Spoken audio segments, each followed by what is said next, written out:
নমস্কাৰ স্বাগতম জনাইছো মোৰ ইউটিউব চেনেললৈ আজি ভিডিঅ'ৰ বিষয়বস্তু দ্বিতীয় শ্ৰেণীৰ অসমীয়া বিষয় অৰ্থাৎ ঝংকাৰ পাঠ্যপুথিখনৰ মিঠা ফল টেঙা ফল আৰু লগতে পিঠা পনা বুলি যি দুটা কবিতা আছে সেই দুটা কবিতাৰ আটাইবোৰ ধুনীয়াকৈ পঢ়ি দিয়া হ'ব আৰু এই লেসনটোৰে যিমানবোৰ প্ৰশ্ন আছে সেই আটাইবোৰৰ উত্তৰ তলত দিয়া লিংকটোত ধুনীয়াকৈ দিয়া আছে আপোনালোকে চাই ল'ব পাৰিব অকল এইটো লেসন বুলি নহয় লেসন 1 ৰ পৰা আৰম্ভ কৰি একেবাৰে শেষলৈকে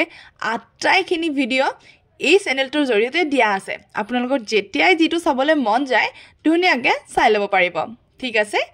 যদি এই ভিডিঅ'টো চাই ভাল লাগে তেন্তে লাইক কমেন্ট শেয়াৰ কৰিব আৰু যদি মোৰ চেনেলটোলৈ নতুনকৈ আহিছে তেতিয়াহ'লে ৰখি থকাৰ প্ৰয়োজন নাই জলদি আপোনালোকে সাবস্ক্ৰাইব কৰি দিয়ক আৰু প্ৰত্যেকটো ভিডিঅ' ইন ডিটেইলছত চাবলৈ হাজু হৈ যাওক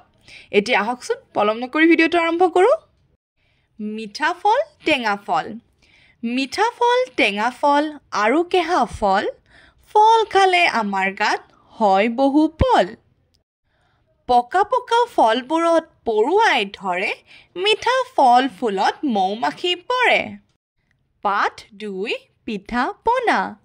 তিল পিঠা দীঘলীয়া খিলা পিঠা গোল বিহু হলে খাম দেই বজাই এটা ঢোল ৰাতিপুৱাই কাউৰীয়ে কৰে কা কা কোমল চাউল দৈ গাখীৰ পকা কঁঠাল খা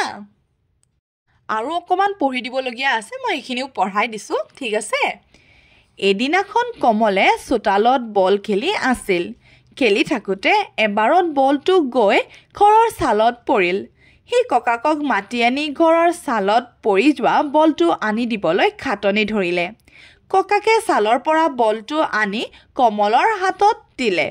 হি আকৌ ৰংমনে খেলিবলৈ ধৰিলে এই কাৰণে এই আটাইবোৰ পঢ়ি দিয়া হৈছে যাতে ছাত্ৰ-ছাত্ৰীসকলে কোনটো শব্দ কি ধৰণে উচ্চাৰণ কৰা হয় যাতে তেওঁলোকে ভালদৰে জানিব পাৰে ঠিক আছে আৰু আপোনালোকক আকৌ এবাৰ কৈছো এই সম্পূৰ্ণ পাঠটিৰ যদি প্ৰশ্ন আৰু উত্তৰ সকলো একেলগে লাগে তেতিয়াহ'লে আপোনালোকে পলম নকৰি ভিডিঅ'ত থকা লিংকটো ক্লিক কৰক আৰু ক্লিক কৰি পাঠ 1ৰ পৰা একেবাৰে শেষৰটোৰ পাঠলৈকে আপোনালোকক যি প্ৰশ্ন উত্তৰ লাগে আটাইবোৰ এই চেনেলটোৰ জৰিয়তে পাই যাব আপোনালোকে ঠিক আছে তেন্তে আজিৰ কাৰণে থ্যাংক ইউ ফৰ ওয়াচিং